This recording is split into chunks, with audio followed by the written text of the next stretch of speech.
السلام عليكم، ازيكم يا بنات؟ عاملين ايه؟ النهارده هنعمل مع بعض الرز باللبن، وجبه مغذيه جدا للاطفال، وطريقه تخلي اولادك يعني ياخدوا اللبن من غير ما يزهقوكي بقى ويقولوا لك احنا لا مش بنشرب لبن او كده.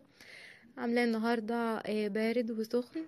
آم، وفي الصينيه كمان تقدري تقطعيه زي الكيك كده. يلا نشوف هنعمله ازاي. معانا كوبايتين رز مغسولين ومنقوعين. تقدري تنقعيها اي فترة انت عايزاها، يعني انا منقعاها هنا ساعتين او 3 تقريبا. آم، معاهم طبعا كيلو لبن مغلي كويس. ومعانا كوباية جوز هند، وثلاث معالق كبار كريم شانتيه، وكوباية سكر، وكيسين فانيليا. آم، هناخد بقى المكونات بتاعتنا دي بقى ونروح على النار، على البوتاجاز. في الحلة حطيت الرز، وحطيت له مية اكتر من العقاد بتاع الرز، علشان انا عايزاه يتسلق قوي ويتشرب المية ويطلع النشا اللي فيه، عشان هي النشا ديت هي اللي انا هعتمد عليها في الرز بلبن.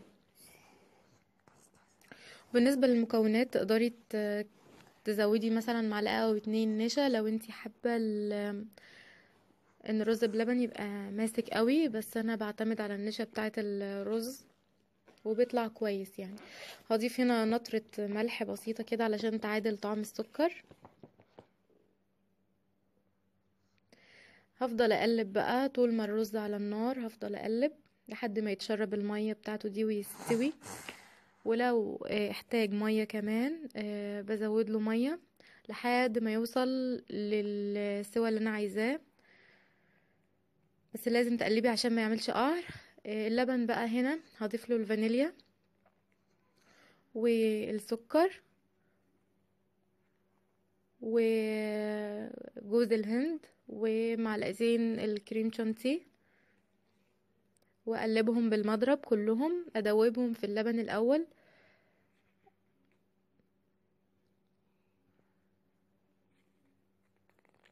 تقدري تزودي الكريم شانتيه زي ما تحبي، والكريم شانتيه بيديله كده طعم كريمي كده، بيطلع حلو جدا.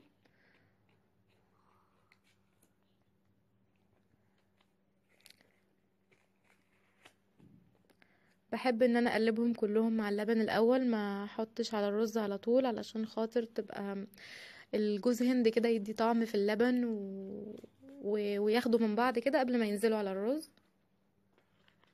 وكمان عشان اضمن ان السكر داب كويس. هنا بقى هنزلهم على الرز.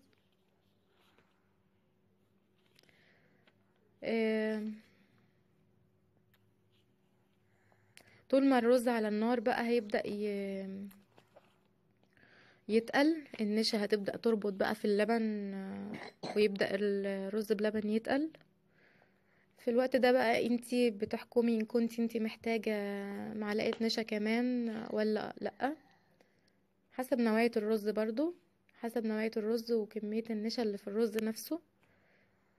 هقلب بقى واوعي تسيبيه وتمشي علشان ما يتلسعش من قعره زي ما قلت لكم. المطلوب ان هو كله يبقى زي بعضه، عشان احنا كمان هننقله لسه في اطباق بقى وطواجن وكده، فمش عايزة يبقى فيه حتت ملسوعة يعني. كده خلاص اهو هو وصل للتقلة وشايفينه تقيل ازاي. ده القوام المطلوب. هو كمان كده لسه سخن، لسه اما يبرد هيتقل خالص ويمسك نفسه. جميل جدا يا بنات، ما شاء الله، يعني عامل كمية حلوة لان الرز نفش. وتقدري برضو تظبطي كمية السكر في الوقت ده لو انتي محتاجة سكر اكتر. كده انا حطيته في طواجن وفي صينية ودخلته الفرن. دول انا سبتهم يبقوا في التلاجة كده بارد من غير ما ادخلهم الفرن، وزينتهم بفراولة. انتي ممكن لو عندك كريز بقى كريم شانتيه او اي حاجة تقدري تزيني بيها. دي الطواجن اهي، انا بحب انا وشه المحمر ده بيبقى حلو جدا. والصينية دي هقطعها يعني مكعبات كده زي الكيك، تبقى اشكال مختلفة يعني من التقديم. دي تقدري تديها لاولادك زي فطار او عشاء او بين الوجبات. حلوة جدا جدا ومش مكلفة، يعني ما اخدتش 10 جنيه. وجبة مغذية جدا جدا. جوز الهند مغذي جدا جدا للأطفال، واللبن طبعا يعني غني عن التعريف. اشوفكم ان شاء الله في فيديو جديد. ما تنسوش تعملوا اشتراك في القناة ولايك